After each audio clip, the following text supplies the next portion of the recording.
저는 요즘 이런 생각을 많이 합니다. 이 실력이 좋은 거랑 돈 잘 버는 거랑 확실히 별개구나. 커피 맛있게 하는 곳이랑 돈 잘 버는 카페가 다르고, 옷 좋아하고 미적 감각이 있는 사람과 쇼핑몰로 돈 잘 버는 사람은 또 따로고, 컨텐츠 잘 만드는 사람이랑 컨텐츠랑 돈 버는 사람이 다르고요. 이게 참 저도 이제 회사 3군데 정도 다니다가 지금처럼 작은 브랜드 대상으로 마케팅 컨설팅을 한 지가 2년 정도 됐는데요. 생각보다 제품이 좋은 경우가 진짜 많거든요. 아이디어 자체가 틈새 시장을 공략한 되게 창의적인 경우도 있고, 제일 많은 거는 이제 기존의 기성시장 제품들이 갖고 있는 문제점, 불편함을 해소한 아이템들, 그리고 예산 내에서 최대한의 품질을 올려가지고 제품을 만들어내신 경우도 많고요.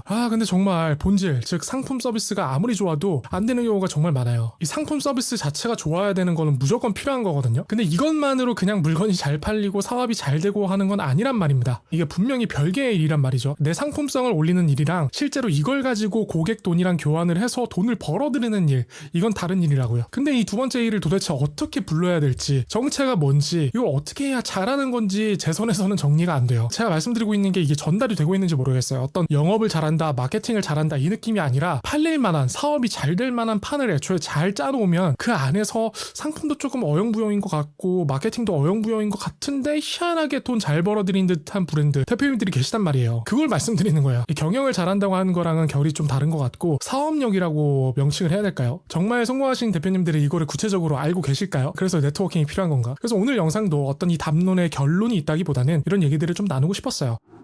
이를테면 본질, 상품 서비스의 품질을 높이는 거는 안으로 깊어지는 일이죠. 근데 이제 이걸로 돈을 벌어오는 일, 고객 돈을 받아오는 일은 이제 바깥으로 펼쳐지는 일이란 말이죠. 시장에 나가서 고객 입장에서 보고 가치를 시장 언어로 풀어가지고 사고 싶게 만드는 일. 방향이 반대예요. 그래서 어떤 분들은 이거를 이제 브랜딩, 내부와 마케팅, 외부로 나누시기도 하더라고요. 아무튼 이 두 번째 일, 바깥으로 가는 일은 본질을 잘 만든다고 자동으로 따라오는 게 아닌 거죠. 별도로 무조건 해야 되는 건데, 이거를 별도로 해야 된다는 그 사실 자체를 인지를 못 하시는 분들도 많아요. 사업을 하신다고 하면은 온오프라인을 떠나가지고 어떻게든 이 상품성을 좋게 해야 하는데 거의 모든 돈과 시간을 쓰시잖아요. 더 좋은 원단, 더 좋은 원재료, 더 좋은 디자인, 더 좋은 메뉴. 그러니까 예산 내에서 정말 최대한의 품질을 높이려고 얼마나 애를 쓰세요, 대표님들. 혹여 이 두 일이 다르다는 거를 알고 있는 분이더라도 작은 브랜드는 시간도 없고 사람도 없고 돈도 없으니까 이 두 번째 일이 항상 뒤로 밀리는 것 같긴 해요. 근데 돈 벌려면 결국 이게 돼야 되긴 하는 거고요.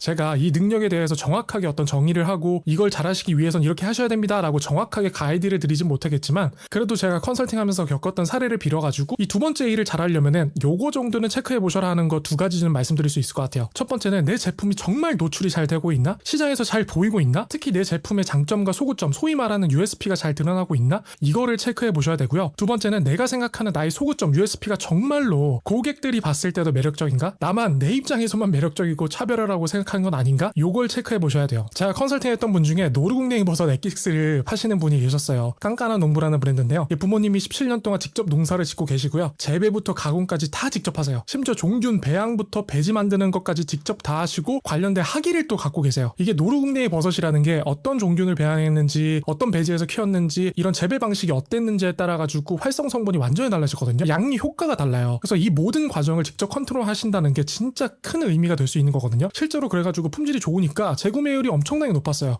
근데 매출 자체는 떨어지고 있었던 거죠. 코로나 이후로 쭉 이게 월 매출이 100만 원이 안 되는 달도 있었대요. 월 매출이. 처음에는 제가 이제 자사물 들어가 보고 상세 페이지 보고 하는데 그 어디에도 이 얘기가 잘 안 보이는 거예요. 이 디테일이. 브랜드 스토리 그 탭을 들어가야지만 보이는 거예요. 그래서 제가 여쭤봤죠. 이 얘기들을 왜 안 깔아 놓으셨냐? 왜 컨텐츠화를 하지 않으셨냐? 그랬더니 대표님 말씀이요. 이거를 먹는 소비자가 왜 궁금해 하냐는 거예요. 근데 진짜 이게 흔한 패턴이에요. 이게 대표님 본인들한테는 너무 당연하고 익숙하니까 이게 차별점이라는 인식 자체가 없어지는 거. 17년째 매일 그렇게 해오셨으니까. 버섯 농사하는 사람이 종균 직접 배양하는 거? 당연한 거고. 배지 직접 만드는 거? 당연한 거고. 가족이 다 같이 하는 거? 당연한 거지. 농사 짓는 사람들이 다 그렇게 하는 거고. 장사하는 사람들이 다 그렇게 하는 거지. 이렇게 생각을 하시는 경우가 많아요. 근데 제가 여기저기 경쟁사 내용 찾아보고 관련 리뷰나 다른 커뮤니티 카페 게시물 이런 것들 찾아보니까 노루궁뎅이 버섯 엑기스 사먹는 입장에서는 이게 굉장히 중요한 요소였던 거예요. 이게 딱 들어도 아시겠지만 단순히 어떤 건강 보조식품 개념이 아니라 사드시는 분들은 나이가 있으신 분들이 약효를 원하시거든요. 이걸 통해 가지고 갖고 있는 증상을 낫기를 원하신다고요. 그리고 입에 들어가는 거잖아요. 누가 만드는지, 어떻게 만드는지, 신뢰할 수 있는지가 중요하고 궁금한 거예요. OEM이나 중국산 가공품은 아닌지, 진짜 직접 키운 건지. 왜냐면 사는 건 또 자식들이거든요. 그래서 그동안 안 하셨던 이 당연한 디테일들을 자사물 전면에다 다시 꺼내가지고 정리하시도록 제안을 드렸고, 우리가 다 한다. 종균 배양부터 우리가 한다. 17년째 가족이 가족을 위해 만든다. 아버님 사진 전면에 세우고, 결과적으로는 본격적으로 마케팅 하시고 나서 3주 만에 1매출을 100만 원 찍으셨어요. 팔았어요. 월 100만원도 안 되던 데가 100만원이요.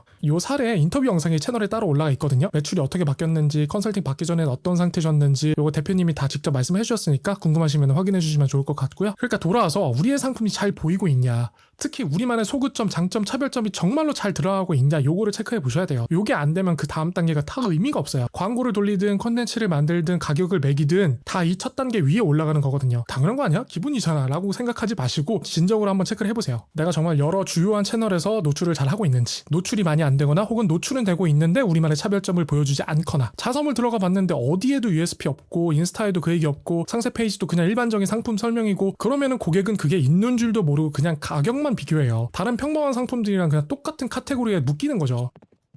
두 번째는 그 차별점이 우리 생각에만 매력적일 수 있다라는 거 말씀드렸죠. 이게 첫 번째보다 한 발 더 들어간 얘기인데요. 첫 번째는 안 보여서 안 팔린다였잖아요. 두 번째는 보여줘도 안 팔릴 수 있다예요. 왜냐면 대표님 본인이 매력적이라고 믿는 그 포인트가 시장에서는 별로 중요하지 않은 포인트일 수 있거든요. 고객들이 봤을 때는 별로 매력이 없는 거예요. 또 흔한 케이스는 대표님 본인은 이 상품의 진짜 매력은 디테일에 있기 때문에 상세 페이지 조금 잘 보면은 우리 거의 어떤 차별점을 잘 보여줄 수 있겠다라고 생각을 하시는데, 고객은 사실 상세 페이지 한 3초 보고 그냥 넘겨버리니까 이 디테일을 볼 기회 자체가 없는 거죠. 매력 포인트가 거기 있는데 거기까지 안 가니까 안 보이는 경우도 많아요. 어쨌든 본인이 자랑스러워하는 그 포인트라든지 내가 장점이라고 생각하는 포인트, 이거는 내 기준에서는 그런 걸 수 있는데 시장에서는 아닐 수 있다라는 거를 한번 냉정하게 바라보실 수 있어야 돼요. 제가 컨설팅했던 기준이란 브랜드 사례 말씀드리면요, 이 브랜드 원래 되게 잘 나가는 곳이죠. 디자인 굉장히 유니크한 곳이고 연예인, 인플루언서들 엄청 막 입고 다녔고, 이미 제가 컨설팅 지나가기 전에도 인스타 팔로워 15만 명이고 외국 편집샵에도 입점을 한 상태였어요. 근데 어느 순간부터 성장이 좀 막혔다는 생각이 드신 거예요. 옷 디자인도 너무 유니크하고 하도 셀럽 인플루언서들이 많이 입으니까 이미지 자체가 요거는 인플루언서들이 입는 옷 이렇게 굳어져 버린 거죠. 대중이 좀 다가가기 어려운 옷이 돼버린 거예요. 그래서 내부적으로 대중성을 잡아야겠다 싶어가지고 무난한 에센셜 라인을 새로 발매를 하신 거예요. 티셔츠, 후드 같은 기본 아이템들이요. 그리고 그걸 자사몰 상위에 노출을 하셨어요. 겉으로 보면 되게 합리적인 결정이잖아요. 대중성이 약하니까 대중적인 라인을 만들어서 보여주는 거. 근데 제가 볼 땐 이게 악수인 것 같았던 거죠. 그래서 솔직히 말씀드렸어요. 이거 정반대로 하시는 게 좋을 것 같다. 왜냐면 이 브랜드의 진짜 매력 포인트, 진짜 장점, 차별점, USP가 유니크하고 독특한 디자인이잖아요. 연예인이 입고 인플루언서가 있고 외국 편집샵까지 가게 만든 게 이 유니크함이었잖아요. 같은 사항에 대해서도 내부적으로는 대중성이 없다라는 거를 약점으로 본 거고, 제가 봤을 때는 대중성이 없을 정도로 좀 뾰족하다, 요거는 강점이다, 이렇게 봤던 거죠. 근데 에센셜 라인을 상위에 노출하는 순간 자사몰 들어왔을 때 그 첫인상이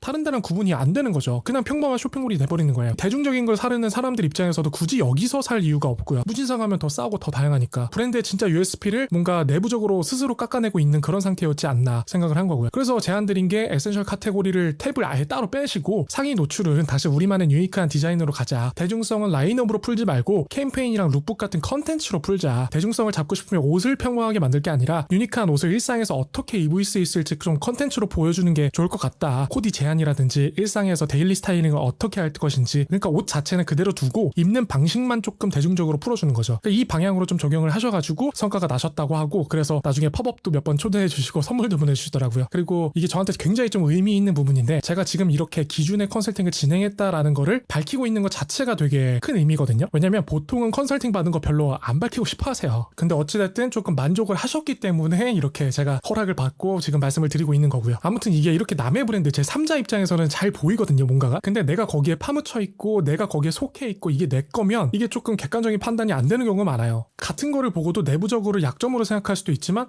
다른 쪽에서 봤을 때는 이게 오히려 매력으로 받아들일 수 있다라는 거죠. 사례 두 개 다 저는 결국 같은 일을 한 거거든요. 그러니까 그 브랜드 안에 있던 그 가치를 시장 언어로 다시 옮긴 거. 우선 이 본질 자체가 되게 좋아야겠죠. 근데 이 두 번째 일이 안 되면 본질이 아무리 좋아도 첫 번째 일에서 멈춰 있는 거예요. 결국 내 기준이 아니라 좀 시장 기준으로 이걸 다시 보는 거. 내가 이만큼 들였어, 내가 이만큼 노력했어, 이만큼 가치가 있어가 아니라 고객이 왜 사야 하나로 다시 짜는 거. 이게 참 추상적이고 어려운 말이긴 해요. 그럼 이 번역 작업 구체적으로 어떻게 해야 되느냐. 이 본질의 차별점을 보이게 만드는 도구 중에 제가 아는 거는 사실 컨텐츠밖에 없어요. 두 사례도 결국 자사몰 보여지는 컨텐츠를 건넨 거였거든요. 잘 만든 릴스, 디자인 삐까번쩍한 카드 뉴스 이런 것뿐만 아니라 자사몰 메인 페이지에 들어가는 한 줄, 상세 페이지 첫 화면에 들어가는 카피, 인스타 릴스 한 문장, 패키지에 동봉되는 카드 한 장, 대표가 직접 찍은 영상 30초, 이게 다 컨텐츠니까요.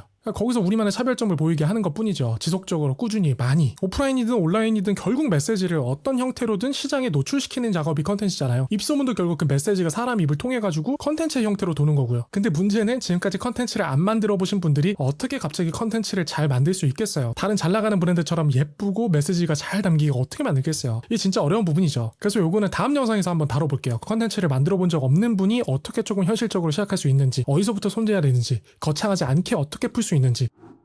처음에도 말씀드렸지만 오늘 영상도 정답을 드리는 게 아니에요. 이 두 번째 일, 이 바깥으로 향하는 일, 이 돈 벌어오는 일과 능력이 정확하게 뭔지, 어떻게 해야 잘하는 건지 저도 여전히 잘 모르겠고요. 컨텐츠 말고 다른 일도 분명히 있을 거고요. 그래서 혹시 본인 분야에서 이거를 대표님들은 어떻게 풀고 계신지, 어떻게 부르고 계신지, 어떤 구조를 갖고 계신지 댓글로 좀 풀어주시면 좋을 것 같습니다. 저도 거기서 또 배우고 다음 영상을 만들 때 참고할 수 있을 것 같습니다. 저는 앞으로도 작은 브랜드가 당장 써먹을 수 있는 인사이트 들고 올 테니까요. 구독과 좋아요, 알림 설정 해두시고 다음 영상도 놓치지 않으시길 바라겠습니다. 오늘도 시청해주셔서 감사합니다.